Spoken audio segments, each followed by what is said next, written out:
position. Thank you for your service. I've been in and out as I've attended other committee hearings, and I sort of feel like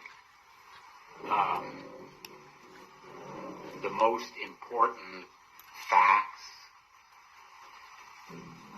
for us and the American people to understand are the facts that haven't been said today. And the reason why they haven't been said is that they are largely classified. And the reason that's important is that the American people have no idea, really no idea, about the immensity of the threat in space. And I've made this comment in a classified setting, that I wish the American people could be present in this room. Not this room, but the SCIF, because our adversaries know what they are doing. We know what they are doing. They know we know what they are doing. But the American people have no idea. And so this discussion and debate will have very little interest in the American public. It's carried on in a level of, forgive me, bureaucratic language that most Americans would have trouble seeing an immediacy in their daily lives. But if they were privy to what we hear, and you know it much better than we do because you live it, I think they'd be pretty alarmed. And this is not by way of criticism of you, because you're living with the strictures of what is classified and not.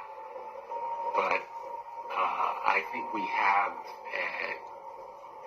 a real obligation to explain to the American people why space is a domain that matters, why the threats there are real and urgent, why they are growing in importance. So I think we all agree here that space is an important domain.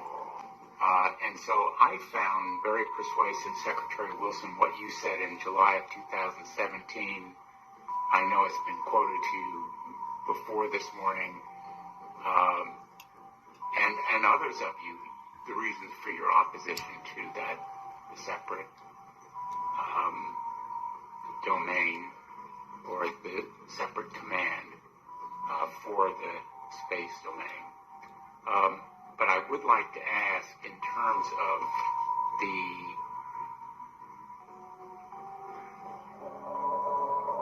the personnel issues that I think are of immediate concern to a lot of folks, this proposal would exempt Space Force civilian personnel from Title V rules and protections.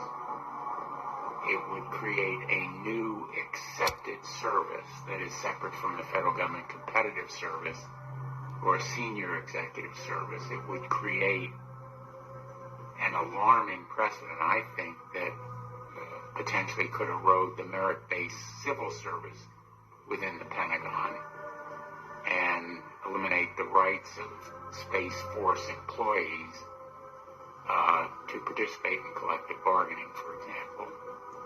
There's currently no civilian workforce that is statutorily exempt from collective bargaining rights. Can you tell me, Secretary Shanahan, why that is a part of your proposal? The Title V that you were referencing was based on the discussion we were having earlier around integration with the NRO. That's the model that they employ there. And as we think about the talent management practices that we'll need in the future, we wanted to provision for that. So there are a lot of examples that we're trying to draw from that have been successful. That was the nature of of that insertion. Would there be protection for whistleblowers in the same way there is throughout the rest of the government? The baseline that we're coming off of is the existing personnel system. This was to incorporate, the ability to integrate with the NRO. So I would, I'd have to go back, sir. I'd have to go back and confirm that for you. But if you would, that would be appreciated. Because based on this proposal, the Secretary of Defense could terminate any Space Force employee, quote, in the interests of the United States, end quote, and as drafted it says, notwithstanding any other law, which leads me to think that they would be exempted from a lot of other protections of law and could simply be dismissed whenever you determine it's in the interest of the United States. Yeah, let me go back and confirm that that's not our interpretation.